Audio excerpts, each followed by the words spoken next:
thought struck me as I was sitting up here that as I look out at the audience, it's very indicative of the way we conduct operations nowadays. As I stand up here, I see from the United States side the uniforms of the United States Army, the United States Navy, the United States Air Force, and the United States Marine Corps, along with the civilians that support us whenever we go on operations. I further see our brothers and sisters from partner nations that wear the uniforms of their countries, Army, Navy, and Air Force as well. And in our recent experience, those of the last 10 years, those of us in our armed forces know that when we conduct operations, they are joint, they are combined, and that's the way we do things nowadays. So it makes me extremely happy to see all of you here today, especially Lieutenant General Swan, Brigadier General Padilla, Brigadier General Valverde, Commander Gonzalez, Mr. Waldrop, partner nation and joint augmentees, United States Army South participants, and members of the media. Welcome to the opening ceremony of PANAMAX 2011. As Commander for U.S. Army South, I'm privileged to interact regularly with those armies of our partners to the south throughout the region on behalf of the United States Army. And today I'm very honored to have members of those armies here at Fort Sam Houston with us. You know, U.S. Army South was formed and deployed in Panama to provide for the defense of the canal in the early 1900s. And this command remained down there for almost a century. After that, the command moved to Puerto Rico in 1999, and then it moved on to Texas in 2003. But we've always maintained our ties with our partner nations in South Central America and the Caribbean, and our commitment to the crucial mission of defending the Panama Canal if asked to do so. For many years, U.S. Army South has worked together with our partner nations in South and Central America, forming enduring relationships and continuously seeking ways to advance our partnership in defense of this hemisphere. Exercises are a tool we use to bring our armies together and do this.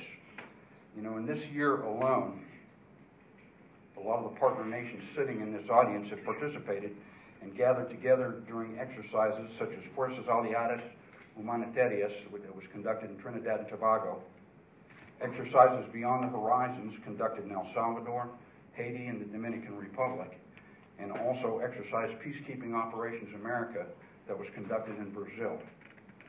Along with that, we are involved in various staff talks, staff exchanges, combined exercises, and other professional military activities. During the first PANAMAX exercise in 2003, the participants were only Chile and Panama in the United States. Today, as was noted, 15 partner nations are participating in PANAMAX 2011, and I think this epitomizes the partnerships we have formed in this hemisphere. We also have components that are participating from the states of Arizona, Florida, Louisiana, here in Texas, and also the country of Panama to bring this exercise together. You know, this exercise was designed to help us conduct stability operations, to provide interoperability training for participating multinational staffs, and to build each participating nation capacity to plan and execute complex operations. The main focus of PANAMAX is to exercise a variety of responses to protect and guarantee safe passage of traffic through the Panama Canal, to ensure its security, and to respect national sovereignty throughout the region. You know, security is a necessary condition for prosperity and for lasting democratic institutions. PANAMAX provides opportunities for the participating nations to exercise efforts to counter threats of violent extremism, to plan for humanitarian relief, and to defend the Panama Canal when deemed necessary by the government of Panama and other nations in the region. Our training during the exercise will develop and test our ability to respond as a multinational force to a wide variety of air, land, and sea, and this time as well as space and cyber missions. We also address key aspects of multinational and combined operations, such as technology standardization and common operating procedures between the armies.